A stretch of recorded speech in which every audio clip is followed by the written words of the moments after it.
everyone, Nut Free Mama here. Today I'm going to show you how to make oatmeal cream pies. Let's start off with our ingredients. First you're going to need, for the oatmeal cookies, we need 1 cup of salted butter, so that's 2 sticks, and you want that softened to room temperature. 1 cup of brown sugar, a half a cup of granulated sugar, 1 large egg, 1 teaspoon of vanilla extract, 1½ cups of all-purpose flour, 1 teaspoon of baking soda, a half a teaspoon of baking powder, a half a teaspoon of salt, 1 teaspoon of ground cinnamon, 1 teaspoon of ground nutmeg, and then 2½ cups of some kind of quick cooking oats. I'm just using the quick 1-minute oats from Kroger. Then for the marshmallow frosting, we need another stick of butter, so that's a half a cup of butter, also softened to room temperature, 1 to 1½ cups of powdered sugar. Then we need a 7-ounce jar of the marshmallow cream, and then 1 teaspoon of vanilla extract. So let's go ahead and get started. First we need to preheat our oven to 350, and then you want to line a large cookie sheet with parchment paper and then just set that to the side. Alright, so next go ahead and put your 2 sticks of butter and both of your sugars in a large mixing bowl, and we're going to beat that on medium speed until it is nice and creamy, so about 2 to 3 minutes. Alright, that looks pretty good to me. So next I'm going to add in the egg and vanilla extract and beat that until it is free of lumps.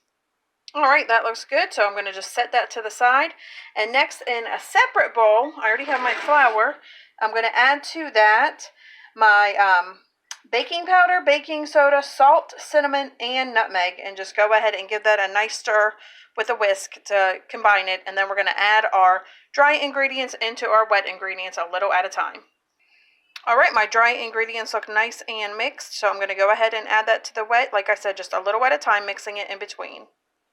Alright, that looks pretty good. So next I'm going to stir in my oats.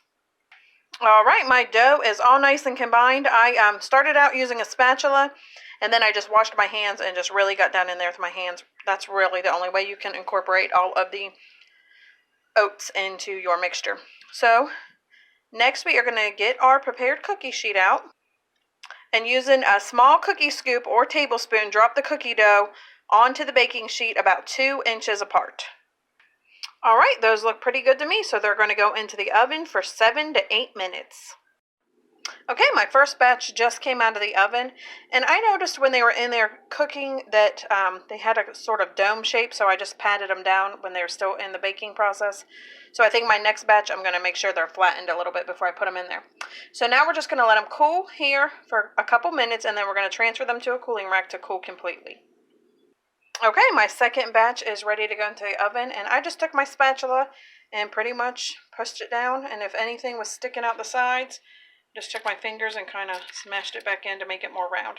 So I'm going to put this batch in, like I said, 7 to 8 minutes at 350. Okay, while my second batch of cookies is in the oven, I am going to get to work on my marshmallow frosting. So in this bowl, I put my butter, powdered sugar, marshmallow cream, and the vanilla. And now I'm just going to mix that with an electric mixer until it is smooth and creamy. If you need to add more powdered sugar, you can. I started out with 1 cup. Alright, that looks good to me. I'm just going to scrape down the sides with a spatula, and then I'm going to transfer all of that into a large Ziploc bag, and I'm going to cut the end off. That's how we're going to fill up our cookies. My second batch just came out of the oven, and I just went ahead and did the same thing. As soon as they got out of the oven, I smushed them down even more with my spatula, just because I really wanted them to be nice and thin like real oatmeal cream pies. Last batch just came out of the oven, and I've started already filling some. I basically just matched up tops to bottoms, and then what you want to do is just flip over 1 cookie, dollop a whole big dollop on it, and then we're going to put a cookie that's the same size and shape or close to it on top of it. So I dolloped it pretty well. You want to make sure you leave some outer edges there, because when you press down your sandwich, it's going to spread to the sides. So I'm going to go ahead and top these, wait for these to cool and get them filled, and I'll be back. Okay, these are all ready and filled. Just a tip, do not put your container on the hot stove when you're filling, because some of them will melt like that. But they look amazing. I did taste one already before taste tester, and it's not exactly one of the Little Debbie oatmeal cream pies, because it's just not as soft, but It was pretty yummy. So we'll see what taste tester thinks. Hey, taste tester. Have a little taste. Okay.